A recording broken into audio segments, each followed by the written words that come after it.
Hello, it's Ashley here from Paper&Twine. This is episode 2 of my Woollypod, the twine part of Paper&Twine.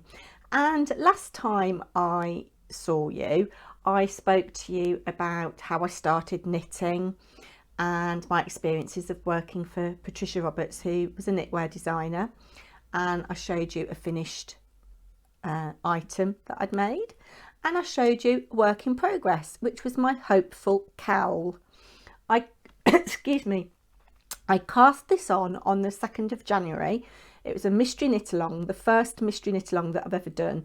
And the idea is that you a clue is released every week and you knit every week, and at the end of the 4 weeks you should have finished. Well, have I finished? No, I haven't finished. I showed you last time this section here, which was the twigs, which I think I've done wrong. I've done the eyelet section here, which could be beaded, but I chose not to bead it, although I had got beads that I could have used. And now we're on the final section, which is little ladders. And again, I haven't looked at any of the finished items on Ravelry, so I don't know whether mine is right or not. I'm just going with it. So I've got this going on here, and you can see the little bit of pattern there, and I don't know whether it should be this way round. To me, that's the wrong side, or whether that should be the pattern. To me, that should be the pattern, so I might have done something wrong, I don't know, but we're sticking with it. What is quite nice, because it's an 8-stitch pattern repeat, is you've got a stitch marker every 8 stitches, so you know where you are in the pattern. It is a 1, 2, 3, 4, 5, 6. It's a 7-row pattern repeat, and I haven't finished. I've got 11 rows left to do, or rounds, because we're knitting it in the round. I've got 11 rounds left to do until I cast off, and I need to do an I-cord cast off, which I've never done before. So we did an I-cord cast on, which again I'd never done before, but that was quite good fun to do. So yes, we haven't finished, and I need to get a crack on. Because one of my lovely subscribers has commissioned me to make a little teddy bear, and I've chosen a selection of yarn. I need to photograph and ask her which one she'd like me to use, and I need to crack on with that because it is a commission. I shall, devote time to that. But I've been having a bit of a sort out because my house was a mess, and I came across a work in progress that I thought, what have I done with that? I can't remember where I've put it. And we are going to have a look at it together and see what I've done. So, where are we? About 9 years ago, or thereabouts, I went to Venice with my husband. And I'd already done some research. I do this when I go somewhere new. I research yarn shops so I can pay a pilgrimage to a yarn shop, and there was a yarn shop in Venice, and of course I had to go, and I bought quite a bit of yarn. Hold on, the cat's meowing at the door, just bear with, I need to let her in.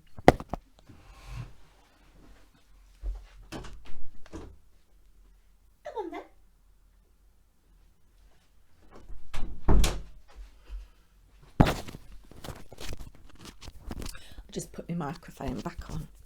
Mr. Paper&Twine goes mad when I don't wear my microphone. So yeah, she might make an appearance, particularly as there's yarn around, so we might have yarn carnage if the cat sees it. Anyway, yeah, about 9 years ago or thereabouts, I took my husband to Venice and went to this yarn shop, and I bought some gorgeous yarn, and I couldn't resist this, which is a cotton. Can you see the little red sequins in it? And I was looking for just the right pattern for it. There wasn't a lot on Ravelry of this particular yarn. People hadn't You know, there's not a lot of people that have uploaded projects with this particular yarn. And I found a pattern that I started. And I wonder whether I'll find out where I am. In fact, actually, I've just found a book. And hopefully, I know where I am. Yes, I do. I've kept a note. So I should be able to just pick it up. And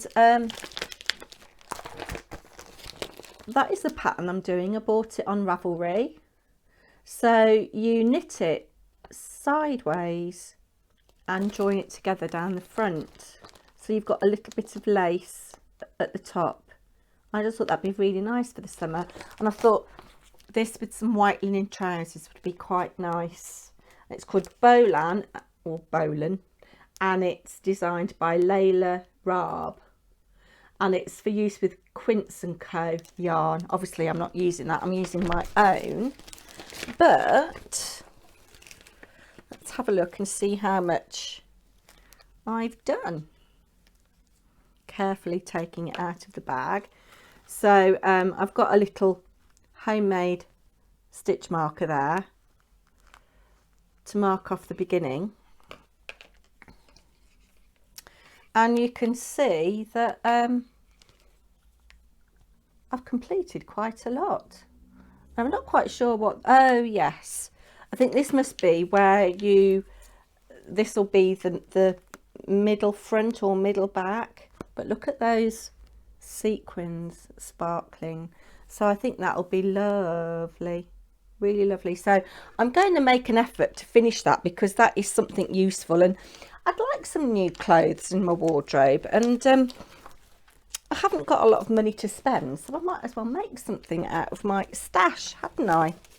I do have a rather extensive stash, and doing some tidying up this week, I've just found so much yarn that I've bought over the years. Again, I've got probably 30 years worth of yarn, so I need to be having a sort out, I think.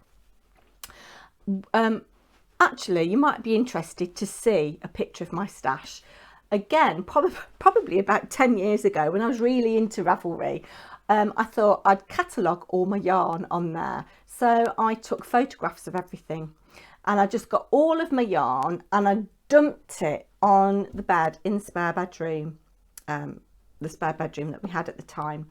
And then I photographed all of the yarn in, you know, same type yarns. And I never catalogued anything. I've got all these photographs of my yarn. I think I might need to do it again, but I shall insert a photograph here of my yarn stash.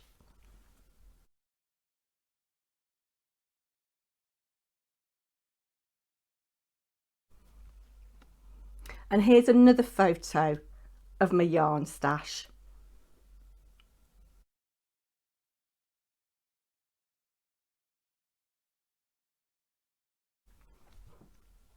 It's bad, isn't it?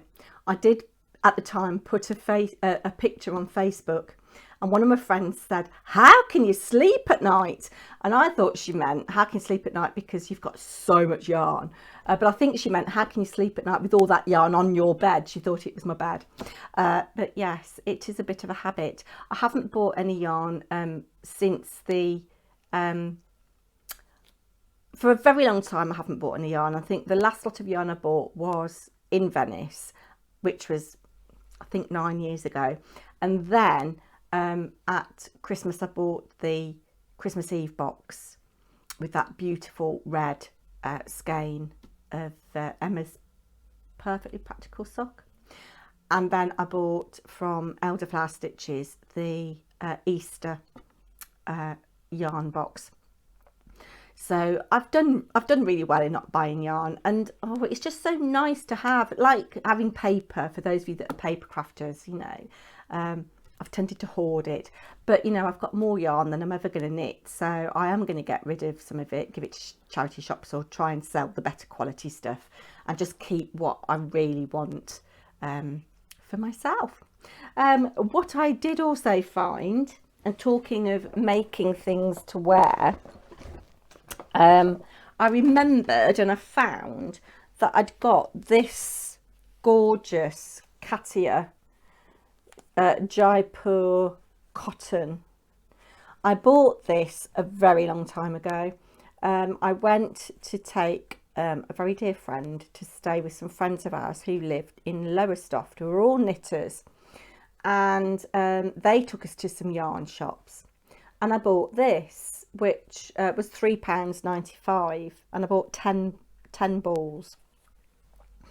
And it is really good value cotton. I don't know whether you can still get it anymore, but the colours are gorgeous in it. You've got pinks and a little bit of lilac and this yellow going through, kind of like a tangerine colour there, and hot pink, and yeah. And it's really good value. It's 50 grams and there is 280 metres on a 50 gram ball. And that, I think that's really good yardage for a price point of £3.95. And it is 100% cotton. So again, I think that is excellent value for money. And if I've got 10 balls, that means I've got 2,800 metres of this. And what I've got different ideas of what I'd like to knit with it. I think one of the things that is in my mind is that I'd like to knit a lacy, oversized top. Again, to go with white linen trousers. I do like my white linen trousers in the summer. But the other thing I've thought about is a waterfall cardigan, quite a long one, again to wear with linen trousers.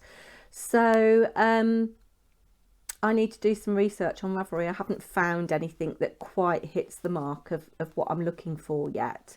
But the suggested needle size for this is 2.5 to 4.5. I'd be looking at doing something on 2.5 to 3mm needles, I think. Obviously, the bigger the needle, the looser fabric you're going to get. But yeah, I'm quite looking forward to that. So I think that's all I've got to say really for this Woollypod. I shall come back in another 4 weeks and we'll see if I've finished my Hopeful Cowl. Take care, everybody.